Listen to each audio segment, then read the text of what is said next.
Foster.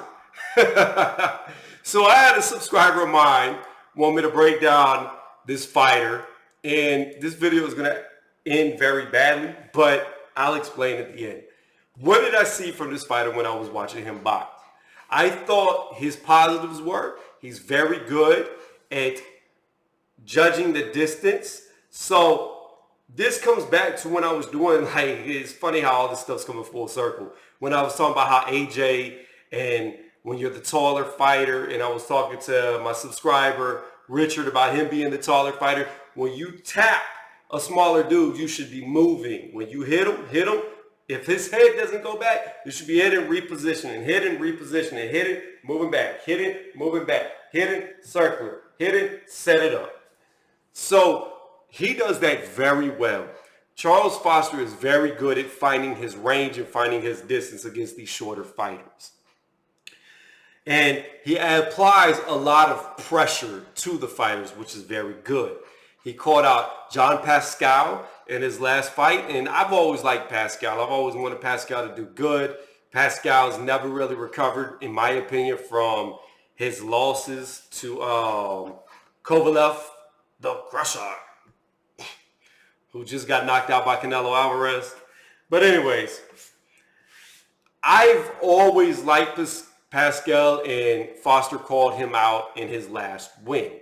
Now, with that being said, Pascal is shorter. I think this will be a very good step up for Foster, as he really hasn't fought any higher level opponents as of yet. A lot of negatives to what he does. All right, I'm not going to go too in depth in this, and y'all see why in just a moment. But he does have some negatives to him. And his biggest negative is he's very flat-footed. He's never on his toes. The only time you really ever see him on his toes is when he's like skipping forward or skipping backwards. But when he goes to throw punches, it's very easy to read him because he plants both his feet. And he punches from both his feet being planted on the ground and no real spring into it. Thus, his low knockout ratio. He has 19 fights with only 9 knockouts. So, I mean, especially now that he's coming up in competition. So yeah, his last 5. His last 5 fights, he only got 1 knockout, and it wasn't a knockout. It was a TKO, which is still a knockout, but it's not like he hit the guy and the guy went on Dream Street, Clear Street, however you want to say it. He wasn't counting sheep. Referee stepped in, waved it off. Now, outside of him being flat-footed, he doesn't really rotate his hips a lot either. So there's a lot of things he could be doing technically to get more power on his shots, which he really doesn't. He's more of a I tap, tap, tap, tap, tap, apply pressure, get out the way, tap, tap, tap, get out the way type fighter.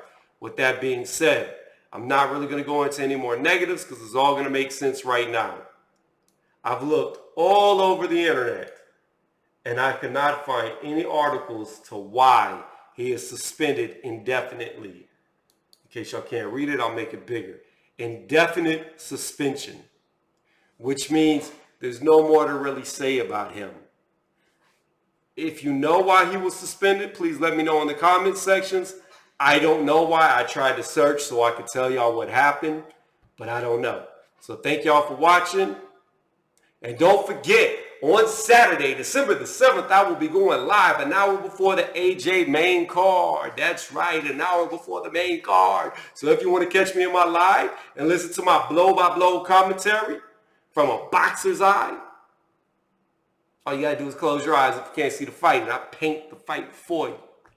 Look at some of my other live commentaries if you want to see what I do. Please join the channel. Please join. And if you're just seeing this, give it a thumbs up and a sub. I shouldn't have to say that, but it really helps me grow. Thank y'all again for watching.